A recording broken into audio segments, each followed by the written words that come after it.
मंच पर और सभागार में उपस्थित सभी राज्य परिषद के सदस्यगण, माननीय मंत्रीगण, माननीय सांसदगण, खुशी की बात है कि वशिष्ठ भाई अध्यक्ष चुने गए। सत्ता पार्टी के अध्यक्ष ये पूरे कार्यकाल तक पहले रहे, लेकिन जनता दल यू का जो इनका पिछला कार्यकाल था अध्यक्ष का, वो पूरा नहीं था। एक कार्यकाल में 3 अध्यक्ष आए थे। तो जब विजय चौधरी जी बनाए गए थे, बीच में आवश्यकता ऐसी पड़ गई थी, और उसके बाद ये भी जब मंत्री बन गए तब वशिष्ठ भाई बने। इसलिए पिछला टर्म कोई एक टर्म आपका नहीं, पिछला टर्म तो आपका पूरा टर्म, उसकी गिनती नहीं होती। इसलिए निर्वाचित अध्यक्ष के रूप में आपके कार्यकाल की शुरुआत अब आपकी, क्योंकि हम जानते हैं कि कुछ दिन के बाद कहेंगे कि मेरा 2 टर्म हो गया। इसलिए अभी आपका पहला टर्म। मेरे इस व्याख्या से आप कुछ सहमत है कि असहमत है? तो समझ लीजिए। तो आज बहुत खुशी की बात है, हम सब लोगों ने सर्वसम्मति से वशिष्ठ भाई का चयन किया है। ज्ञानू जी ने बहुत ही बेहतरीन ढंग से और कुशलता पूर्वक सांगठनिक चुनाव संपन्न कराया है, और अभी पूरा संपन्न नहीं हुआ, थोड़ा काम आपका बाकी है। जहां जहां चुनाव टला हुआ है जिला स्तर पर, समस्तीपुर जहां चुनाव उपचुनाव के चलते कर गया था, तो चुनाव होना बाकी है। इस तरह से कुछ अन्य जिले, तो वो सब तो आपको संपादित करना ही है। इसलिए अभी आपका काम चलता रहेगा। मैंने मोटे तौर पर काम संपन्न हो गया है, लेकिन खुदरा तो काम बचा हुआ है। जहां डिस्प्यूट हो गया, जहां अपने निर्वाचन पदाधिकारी की हैसियत से चुनाव को स्थगित कर दिया, तो उस स्थगित चुनाव को पूरा कौन करेगा?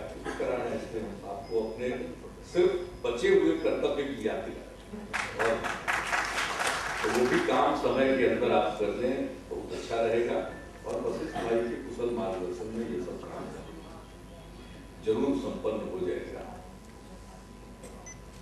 अब हम लोगों के सामने जो काम है आगे का, आप सबको मालूम है, वशिष्ठ भाई ने उसका इशारा कर दिया। अभी तक तो हम लोग कल्याणपुर के उपचुनाव में उलझे हुए थे। अब कल्याणपुर का उपचुनाव, उसका मतदान संपन्न हो गया। गिनती होगी, गिनती तो 28 तारीख को होने वाली है, उस दिन गिनती होगी। लेकिन अब पार्टी के लोग जो उस काम में व्यस्त थे, अब उनको उससे फुर्सत मिल गई। अब हमारे सामने सबसे बड़ा कार्यक्रम आज की तारीख में है, वह है 17 मार्च की दिल्ली की रैली। हम आपसे यही अपील करेंगे कि स्वयं और स्थानीय स्तर पर आप जिस इलाके से आते हैं, वहां के जो साथी टिकट कटाकर दिल्ली जा रहे हैं, वो तो जाएंगे। जिन्होंने अपना आरक्षण कराया है, उसके अलावे यूं भी टिकट कटाकर अनारक्षित डिब्बे में बैठकर जाएंगे, वो तो जाएंगे, उसके लिए तो प्रेरित करेंगे।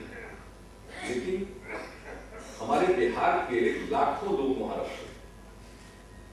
मेरी जानकारी के हिसाब से तो ये संख्या 20 लाख से हर हालत में, 20 लाख से तो निश्चित रूप से ज्यादा है।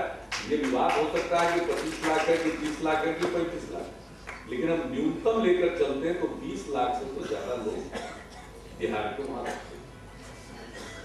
और ऐसा कोई इलाका नहीं है जहां के लोग दिल्ली में बसे हुए। तो अब अपने इलाके के लोग जो दिल्ली में बसे हुए हैं, उनसे संपर्क करना,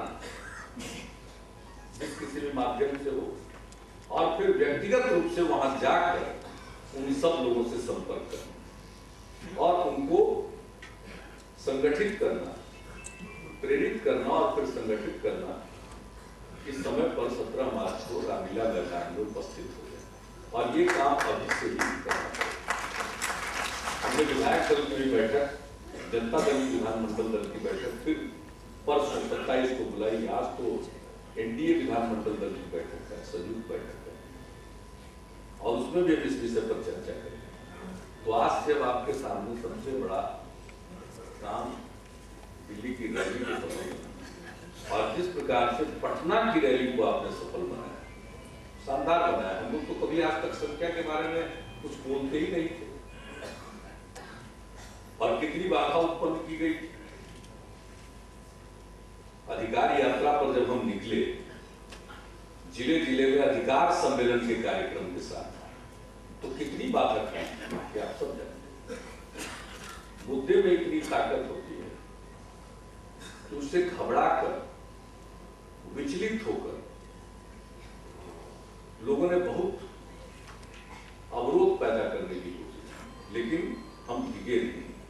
और आज तक दुष्प्रचार हो रहा। हमारे अधिकार यात्रा के बारे में तो कुछ लोग जिसको कहिए कि आदतन कह देते हैं कि विरोध हुआ और अधिकार यात्रा को बीच में ही छोड़ना पड़ा। हमने तो बीच में नहीं छोड़ा, अधिकार यात्रा तो पूरी हुई। सिर्फ आखिरी दिन जो बक्सर और आरा का सम्मेलन था, उसमें हम नहीं जा सके, और उसका एकमात्र कारण था कि 12 तारीख को जब हम लोग थे, 13 तारीख को जब ओचस में था रोहतास का जिला अधिकार सम्मेलन और मोहनिया में था कैमूर का जिला अधिकार सम्मेलन, और उसी समय 12 को तो गोलीकांड हुआ था मधुबनी में, और 13 को हम लोग निकले थे सुबह उस कार्यक्रम में। और जब हम कोचस पहुंचे हैं तब से ही जयनगर और दूसरे जगहों की खबरें आना शुरू हुई। और जब हमारे अधिकार यात्रा का कार्यक्रम था, उसमें 2 जिला अधिकार सम्मेलन भी होते, लेकिन साथ साथ हम सरकारी काम भी करते थे। दोनों जगह जिला स्तर पर समीक्षा करते थे, और उस समीक्षा के दौरान इतनी बार सूचनाएं आ रही थी, तो उसके बाद ये निर्णय लिया हमने कि कानून और व्यवस्था का संधारण राज्य का सरकार का पहला दायित्व होता है। और जब हम घूम रहे थे और रिव्यू की मीटिंग्स हो रही है, तो मेरे साथ तो चीफ सेक्रेटरी और डीजीपी भी थे। तो हमने ये मुनासिब समझा कि पटना लौटकर कानून और व्यवस्था की स्थिति को देखा जाए, उसको मॉनिटर किया जाए और उसको दुरुस्त करने की कोशिश की। एक दिन नहीं, ये काम नहीं करना था। अगर हम लौट कर आकर इस काम को नहीं करते तो मेरी आलोचना होती कि राज्य के सामने जो परिस्थिति थी, कानून और व्यवस्था की स्थिति थी, गोली चल रही थी, लगातार दूसरे दिन भी गोली चली है, और मुख्यमंत्री दूसरे काम में। लेकिन कमाल है, ऐसी बात की जाती है। अब बड़ा बिल्कुल जिसको नहीं कहते अधिकार पूर्वक लोग इस बात को बोलते हैं, तो इन सब बातों का जवाब नहीं देता।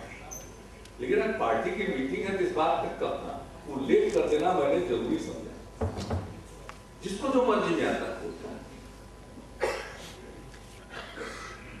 लोकतंत्र है, सबको अधिकार है, लेकिन झूठ का सहारा लेकर और अनैतिक रास्तों से कोई अपनी मंजिल को नहीं हासिल कर सकता। तो हमारा मुकाबला करना चाहते हैं हमारे विरोधी, हमको अपदस्थ करना चाहते हैं, तो उसके लिए झूठ और अनैतिक हथकंडों से वो अपने लक्ष्य को प्राप्त नहीं कर सकते। इसमें नैतिक बल होना चाहिए, उनकी बातों में सच की ताकत होना चाहिए। नैतिक बल है, कहां की नैतिकता? 15 साल मौका मिला तो क्या होता रहा इस बिहार में, इसे छिपा हुआ नहीं है। और सच और झूठ, लोगों को सच से क्या मतलब? तो ऐसे लोग अब बिहार को पटरी से नहीं उतार सकते। बिहार अब पटरी पर आगे बढ़ चुका है, विकास की गाड़ी अब पटरी पर दौड़ रही है। इसको कोई चाहेगा ब्रेक करना, पटरी से उतारना, ये नामुमकिन। और 4 नवंबर को सारे चुनौतियों के बावजूद कितनी जबरदस्त रैली हुई, और रैली भी ऐसी वैसी नहीं, अनुशासित, मर्यादित, अपने मुद्दों के प्रति गंभीर। हर किसी को मालूम था कि हम किस लिए आए, कोई मेला घूमने नहीं आया था, अपने अधिकार के लिए, विशेष राज्य के दर्जा के लिए अपनी मांग को बुलंद करने आया था, अपनी आवाज बुलंद करने आया था।